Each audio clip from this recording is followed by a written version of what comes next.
Because when we hear you say, I flowed an enormous amount of energy towards something, we want to say to you, that's probably why it's taking so long. And what we mean by that is, most of you, when you say flow energy, you mean I gave it a lot of attention. Right. And most of you gave it attention from a place of resistance. So most of that attention that you were giving it wasn't making much happen. When a person says, I really want more money, in most cases the way they came to that conclusion was from not having enough money, from knowing the discomfort of not having enough money. So the whole time they're saying, I want more money, what their vibration is saying is, I haven't been enjoying this not enough money. So even though they're using words, positive words, want money, their vibration is still that uncomfortable feeling of not having it. When we liked the way you put that, when you said, if I just tell the universe once what I want, is that enough? And we say, you've been telling the universe what you want every day of your life. Every time you thrill at something, you're saying, I like this. Every time you stand in the window and see something beautiful and it thrills you and you say, ooh, the universe hears that. Every time you laugh or applaud, or you see what we're getting at, you've been telling the universe what you want all along. And so now as you are saying, yeah, bring me these good things, and my work is to hold myself in a vibrational place that will allow those good things, then all is well. We want to give you a little enhancement to that placemat process. The placemat process is this. It is the most powerful process that we've offered. It takes about 5 minutes a day. Take a large piece of paper, draw a line down the center of the page, and on the left side is a heading, write action things that I'm working on. On the right side, as a heading, write things I would like the universe to work on. Now, treat your side just like you would a things to do today list. On the universe's side, write anything you want that for whatever reason you're not ready to take action on. You notice that whenever you say I want something, you are brought startlingly to the awareness of where you stand relative to it. And so the difference between where you are and where you want to be is illuminated. We see many things on your list day after day that you are not doing. We think they are on the wrong list. Remember, your list is only for those things you are ready to take action on. That relief is the releasing of resistance. Now we're going to give you a sort of augmentation of this process. Sit with a notebook and set aside about 30 minutes to do this the first time. After that, you can maintain it on about 5 minutes a day. Make a list of everything you want or need, whether it's what you want to do, whether it's what you want to have, whether it's something you need to do, whether it's something you need to have. In other words, just make a list. Esther wrote things on it from Persian rug to coffee table to remember to order the fax paper. In other words, everything from paper clips to world peace was on her list. She wrote about 8 pages, and once she began writing, ideas just kept coming.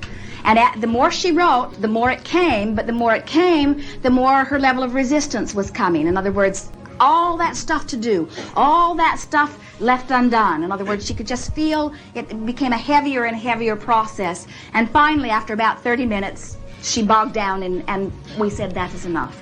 Then we said to Esther, now, take a highlighting, one of those magic markers that you use to underline your books. And we said, go through it line by line and ask yourself the question on each item, is this something that I want to or need to tend to today?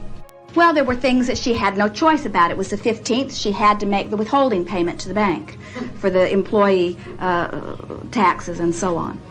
And so she highlighted that, and there was a telephone call that she had been guilty about not returning. She highlighted that. In other words, the need tos sort of stood out most. And then there were a few things that she really wanted to do, and so she ended up highlighting 7 or 8 items out of these 7 or 8 pages.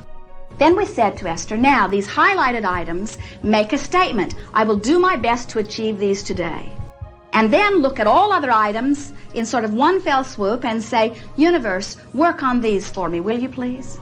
Universe, work on these. I'll get back to them later. Universe, I'm releasing all other things to you.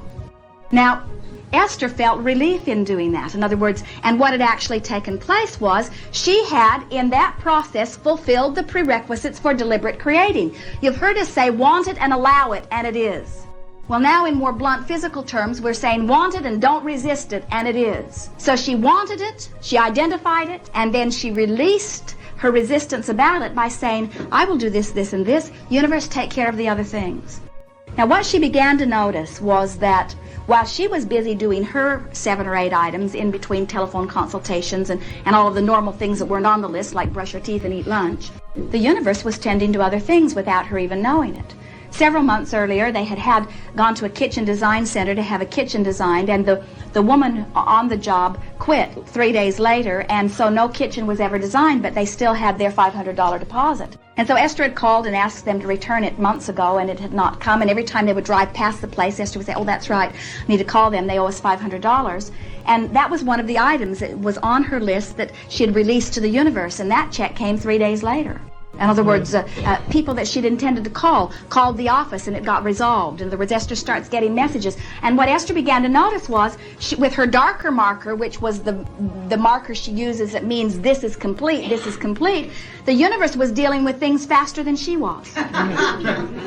In other words, she was doing her best through her action to tend to them, but many of the things that she had not given any more thought to, just that one time, universe, take care of this. We talked to a woman not long ago. She said, Abraham, I've been doing this process for 6 weeks. She said, it is like magic. She said, last night I counted 7 major things that have already come about, things I've wanted for years. We said, can you hear what you're saying? I've wanted them for years. It is only recently I have wanted with no resistance. Now, this is something you just have to feel your way to, you see. Some things you have more resistance about than others. So what is happening to you as you say, I'm feeling better and better, that means you have less and less resistance, which means those things that you have been telling the universe from the day of your birth that you wanted are coming into place. We said to Esther to get her attention about this, the universe is an enormous staff. You are not utilizing us as much as you could. To delegate to unseen forces and to trust that they know what you mean and that they will do what you say. And we say, they won't do what you say. They do what you vibrate. And you've got to start figuring out what you're offering.